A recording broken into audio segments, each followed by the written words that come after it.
Selamat datang di channel Cerita Cinta, channelnya Cerita Cinta Romantis. Sebelum lanjut, mohon dukungannya dengan like dan subscribe dulu. Hasrat Nikmat Sugar Daddy, bagian 25. Sekarang katakan, siapa dia? Vita tak tahan untuk tidak bertanya. Maksud kamu? Tanya Satria mengerutkan dahi. Siapa perempuan itu yang telah membuat kamu berani berpaling dari Lara? Setelah segala yang pernah dia lakukan selama ini di belakangmu? Tanya Vita duduk di kursi di depan meja Satria. Pria itu tersenyum. Viaku, ucapnya. Iris matanya menampakkan kehangatan, saat menyebut nama perempuan yang selama 10 tahun ini menguasai hatinya. Via. Via, yang. Ingatan Vita mundur ke 20 tahun lalu, ketika saudara sepupunya itu meminta dirinya mengirimkan bantuan ke sebuah panti di pinggiran Jakarta, setelah dia diterbangkan ke Rusia oleh ayahnya, dan menyebut nama seorang gadis kecil bernama Via. Satria mengangguk. Tapi dia dulu masih kecil, kamu tidak. Dalam ingatannya muncul sosok gadis kecil kurus yang cengeng. Setiap kali dia datang mengirimkan bahan makanan ke panti, yang selalu bertanya mengenai kakak sepupunya. Satria tersenyum, pipinya tampak merona. Astaga! Umurnya bahkan setara dengan adik bungsuku, Satria. Kaget Vita. Aku tahu, aku gila bukan? Ujar Satria terkekeh. Kamu benar-benar gila. Iya, aku memang gila. Dia tahu? Apa? Tanya Satria. Kalau kamu punya istri? Tanya Vita memiringkan kepalanya. Satria mengangguk. Aku tidak pernah menutupi statusku padanya. Dan dia mau menikah dengan pria beristri? Apa yang ada di otaknya? Gerutu Vita nyureng. We just. Satria menelan ludahnya kasar, tidak mungkin dia menjelaskan secara detail mengenai Sofia. Atau cara mereka bertemu setelah sekian tahun, atau dalam keadaan bagaimana. Jatuh cinta? Tanya Vita melanjutkan. Satria menatap wajah adik sepupunya dengan lekat. Apa bisa disebut seperti itu? Tanya Satria dengan wajahnya yang memerah sampai ke telinga. Astaga! Kamu mengalaminya, Satria? Ujar Vita memekik. Merasa geli sendiri dengan tingkah pria di depannya, yang berubah seperti remaja baru mengenal cinta. Aku, kenapa? Tanya Satria nyungir. Kamu pria dewasa yang sedang puber kedua, Satria tergelak. Pikiran konyol macam apa itu? Aku bahkan baru merasakannya setelah bertemu dengan gadis itu 10 tahun lalu. Dan kini berlanjut, setelah kami dipertemukan kembali oleh takdir? Hadeuh, Satria, celoteh Vita menjatuhkan punggungnya di sandaran kursi. Sekarang katakan apa yang harus kuperbuat? Jika aku salah, karena sudah menikahinya dalam keadaan Lara yang sedang mengandung anakku. Tanya Satria. Apa dia tahu Lara sedang hamil? Tanya Vita menyelidik. Satria terdiam, lalu menggeleng. Dia akan memintaku meninggalkannya, jika aku mengatakan tentang hal itu. Kamu yakin? Tanya Vita. Satria mengangguk, kemudian mereka berdua terdiam. Maaf sayang, minggu ini aku tak bisa pulang lagi ke Bandung, jadwalku di sini penuh. Aku sangat merindukanmu. Sofia membuka chat yang dikirim Satria 3 menit yang lalu. Perempuan itu mendengus. Padahal dirinya sudah menyiapkan banyak hal untuk menyambut kedatangan suami yang sangat dirindukannya.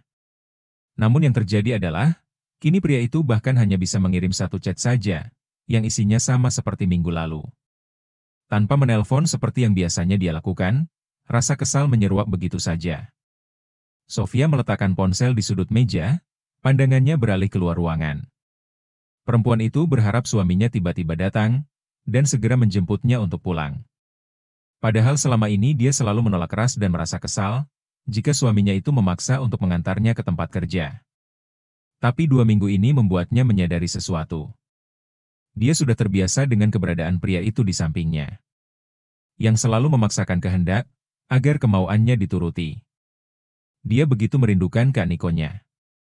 Telepon kantor berdering beberapa kali, namun Sofia tak menghiraukannya. Dia masih sibuk melamun sejak jam makan siang. Disti menepuk pundak perempuan itu beberapa kali, baru Sofia tersadar. Iya? Suami teteh sakit? Ujar Disti beratanya. Apa? Tanya Sofia mengerutkan dahi. Ini ada yang nelpon kalau suami teteh sakit, ulangnya, meletakkan gagang telepon kembali ke tempatnya. Sofia terdiam. Lalu terdengar langkah kaki yang sedikit tergesa, memasuki lobi tempat mereka bekerja. Pak Amir? Ucap Sofia, mendapati sopir pribadi suaminya yang berjalan ke arahnya. Maaf Bu, saya disuruh jemput Ibu. Ucap Pak Amir yang tiba tepat di depan meja resepsionis. Ada apa? Bapak sedang membutuhkan Ibu sekarang, jawabnya. Sofia tertegun, kemudian menoleh ke arah Disti. Pergi aja nggak apa-apa. Nanti aku yang ajukan cuti, ujar Disti memberi jalan. Serius? Teman satu shiftnya itu mengangguk. Setelah mengambil tas di loker, Sofia bergegas mengikuti sopir itu ke parkiran. Ia masuk ke dalam mobil yang segera meluncur di jalan raya. Sofia mengerutkan dahi. Setelah beberapa saat mobil itu melaju dan tak melewati jalan biasanya, malah mereka memasuki gerbang tol saat ini. Pak Amir, kita mau kemana? Nya Sofia mencondongkan tubuhnya ke depan. Ke Jakarta, Bu. Jawab sopir itu. Jakarta? Pak Amir mengangguk. Saya sudah menelpon tadi ke tempat kerja Ibu. Sofia mengingat. Oh, Bapak sakit? Nya Sofia mulai panik. Pak Amir menggeleng.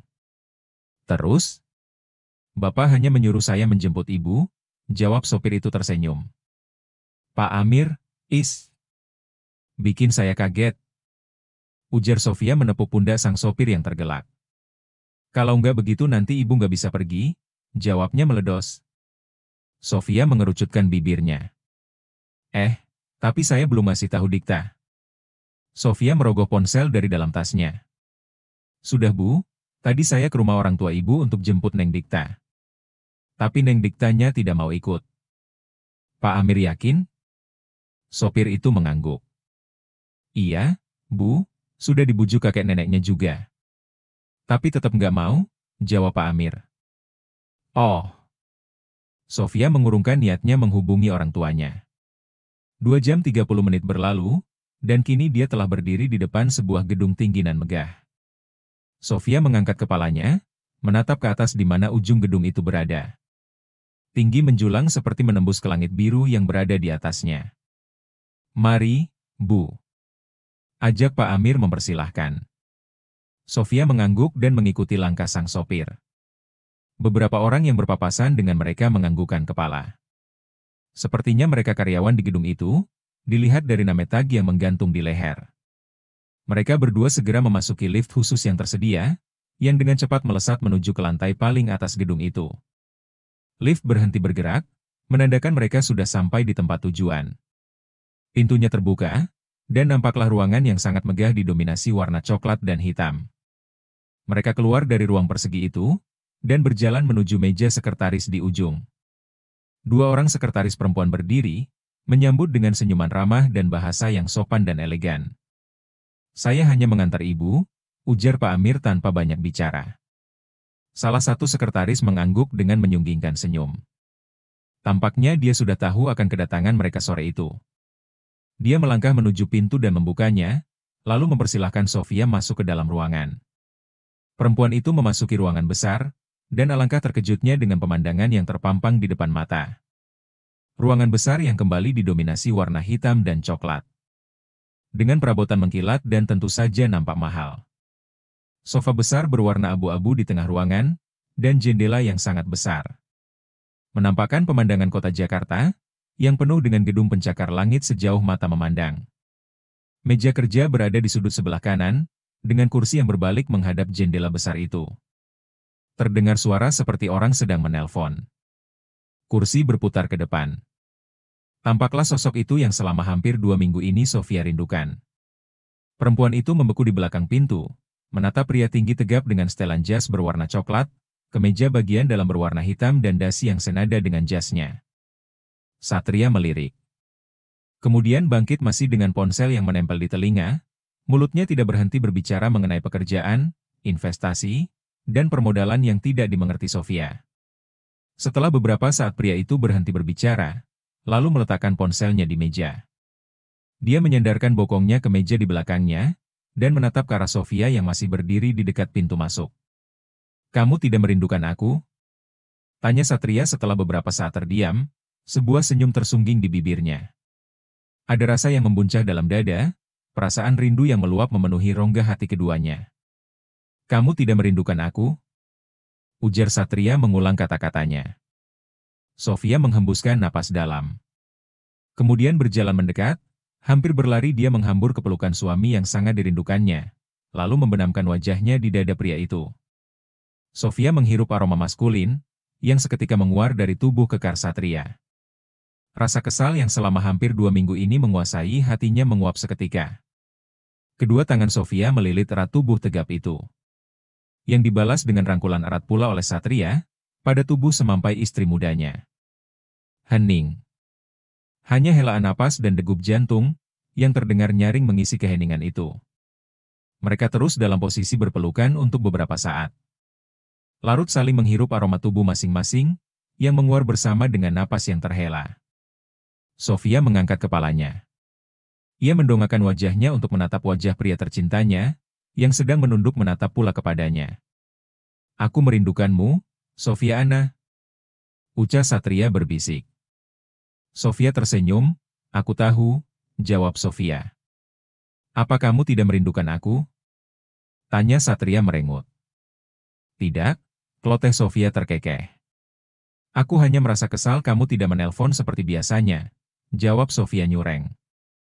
"Aku sibuk," jawab Satria enteng. "Aku tahu, dunia berada dalam genggamanmu," ujar Sofia, kemudian kembali membenamkan wajahnya di dada bidang Satria. Bergerak-gerak seperti anak kucing yang sedang bermanja pada tuannya. Satria tergelak. Kemudian meraup wajah tirus itu, menatap dengan iris kelamnya yang menghanyutkan. Sedetik kemudian bibir mereka bertemu, kehangatan menyebar begitu saja ke seluruhan tubuh keduanya. Ciuman yang dalam dan menuntut pun berlangsung. "Sayang, ini di kantor," Sofia berbisik, ketika tangan suaminya bergerak ke segala arah, mencari sesuatu yang diinginkannya. "Memangnya kenapa?" "Ini kantorku," jawab Satria, yang kemudian melanjutkan cumbuannya yang begitu menghanyutkan. Rasa rindu yang tertahan selama 2 minggu ini benar-benar menguasai mereka. Tak ayal, membuat keduanya segera dikuasai hasrat yang membara. Yang segera membakar akal sehat, yang memang sudah berlarian sejak Sofia memasuki ruangan itu. Satria merengkuh pinggang sang istri muda, sementara Sofia merangkul pada pundak lebar pria itu. Satria segera menariknya ke sebuah kamar khusus di sisi lain ruangannya, tanpa melepaskan ciuman panas mereka.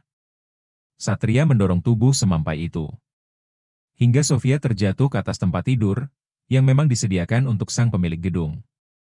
Ketika dia tak bisa pulang, karena pekerjaan yang tidak dapat ditunda. Satria segera mengungkung Sofia, lalu melepaskan jas dan melemparnya ke sembarang arah. Tidak lupa melonggarkan ikatan dasi, kemudian membuka 2 kancing kemeja bagian atas. Lalu melanjutkan ciumannya yang sempat terjeda.